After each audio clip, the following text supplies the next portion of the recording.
Isang matalinong araw na naman po mga ka-geniuses! Woohoo! Patuloy ang ating pagtuklas, pamamasyal at pag-aaral sa mga magaganda at makasaysayang mga lugar sa Ilocanja. Ngayon po ay papasyalan natin ang mga dinarayong dalampasigan sa probinsya ng Ilocos Sur. Kung hindi pa kayo nakakapunta sa mga lugar na to, backride lang po at dadaling ko kayo at tayo ay mamamasyal at matututo. Woohoo! Go, go, go!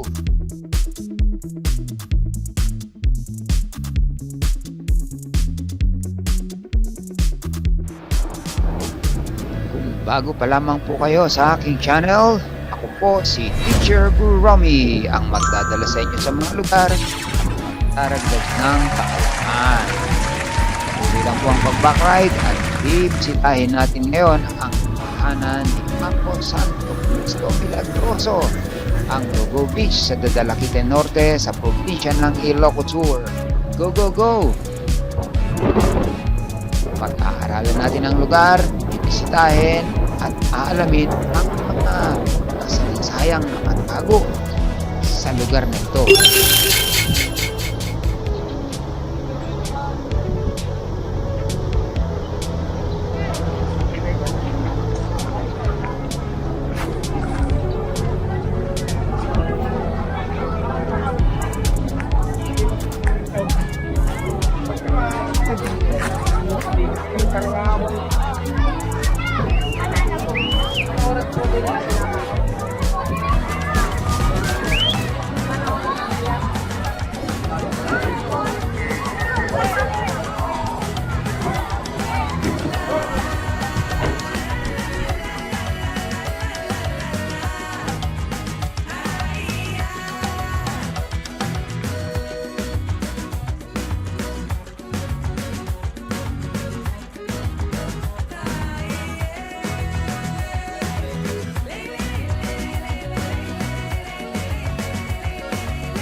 Yan po. Shout-out po sa mga ka-geniuses natin dito sa Sinait. Woo! Go, go, go lang. Mga ka-geniuses, shout-out kay Alex at saka kay Rabi. Mga ka-geniuses natin dito tayo sa sa Sinait, sa Dalaquite Beach.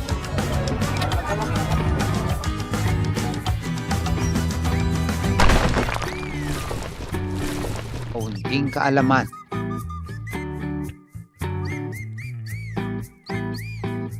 Alam niyo po ba na dito mismo sa lugar na ito, sa dalampasigan ng Logo, ay natagpuan ng mga mangingisda ang imahen ni Apo Santo Cristo Milagroso?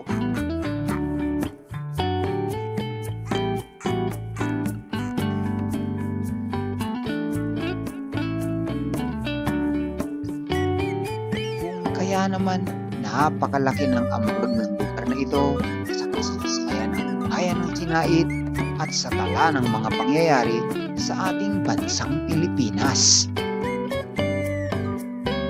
Ang estatwa ay dinala at inilagay sa loob ng simbahan ng Sinait na mula noon ay nagpatanyag sa bayan ng Sinait sa buong rehiyon dahil sa mga paghihimalang bigay ni Apo Santo Cristo Milagroso, katulad ng pagbibiyaya sa mga nangangailangan at pagpapagaling sa mga may karamdaman.